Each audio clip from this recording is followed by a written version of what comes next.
Today we woke up to the beautiful sight of the morning mist lifting from the lake in front of the lodge.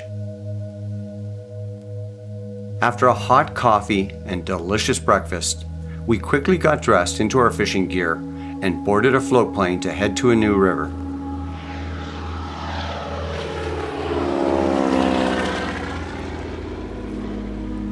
Tom and I both started by casting mice patterns to see if we could trigger a strike from a brook trout. What happened next is something Tom will always remember. We're here in a different river today. It's at the outlet of a lake, and we don't know much about it. And it's fairly wide. You can see it's wide and shallower here. There's a central current thread going through here where the trout probably are, and not knowing anything else, we're gonna try a mouse.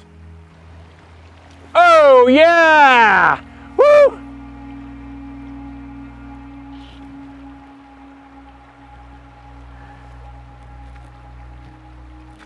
So this is the biggest brook trout of my life.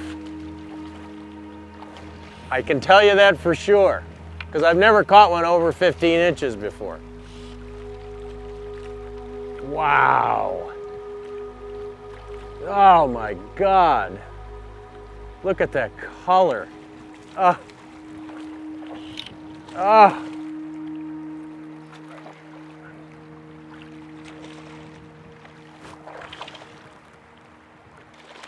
Okay, wow. Oh my God. Look at those colors. Nice. Ah. Wow, what a beautiful fish. My God. Oh, that was a big fish.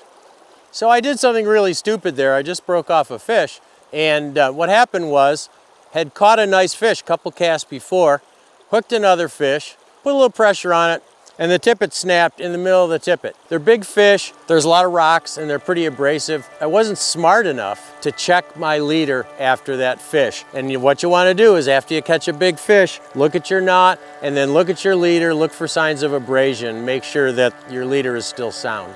Today was unlike any day we've ever experienced while brook trout fishing. As we continued to work our way down the run, we had a surreal number of brook trout slashing and exploding on our mouse patterns on the surface. That was just the most explosive take, came clear out of the water on it. Got his head up. Oh, good job. Oh, this thing is absolutely gorgeous. Absolutely stunning fish. Look at the orange. Off it swims back into the pool. Wow. This is so much fun, I can't even tell you. And to catch these type of fish, where every one of them looks like something spectacular out of a painting. The next few hours of fishing would be considered brook trout heaven by any angler. Oh!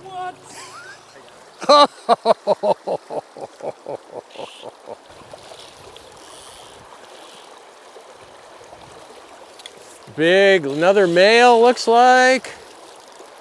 Male, what do you think? Is that a male? Yeah, I think it's male. Well, by that color. Looks like he has a good guard too. Yeah.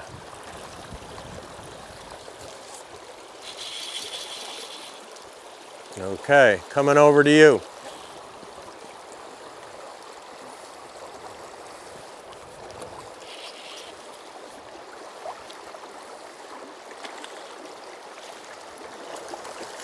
Wow.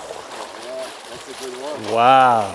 Now that fish was right in front of us here, and every one of these fish is taking the mouse on the paws.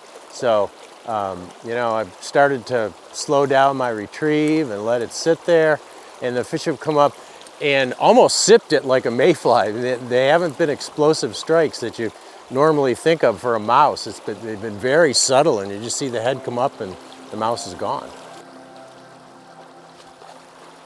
Wow.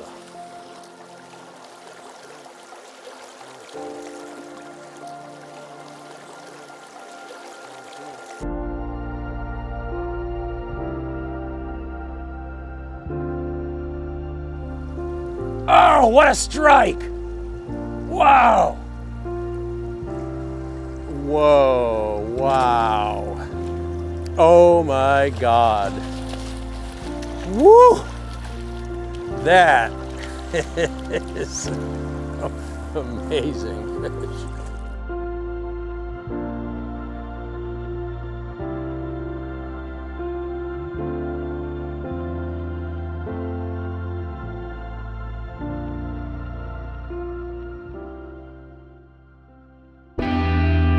When I first came to Labrador in, sometime in the mid-90s, it was, well, I came up here for the big brook trout. Everybody hears about the big brook trout. It's one of the wildest, emptiest, prettiest places I've ever been. At this point, I think this is my 9th or 10th trip here. And at this point, the people are my friends, I'm comfortable here, and it's arguably the best brook trout fishing in the world. Simple as that.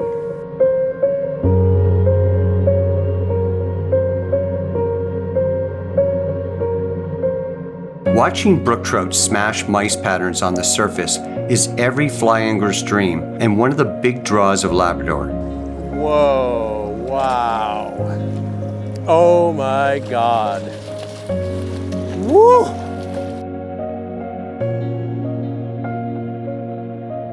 It doesn't happen every day, but when the conditions are right, it is the best brook trout fishing that you can probably experience.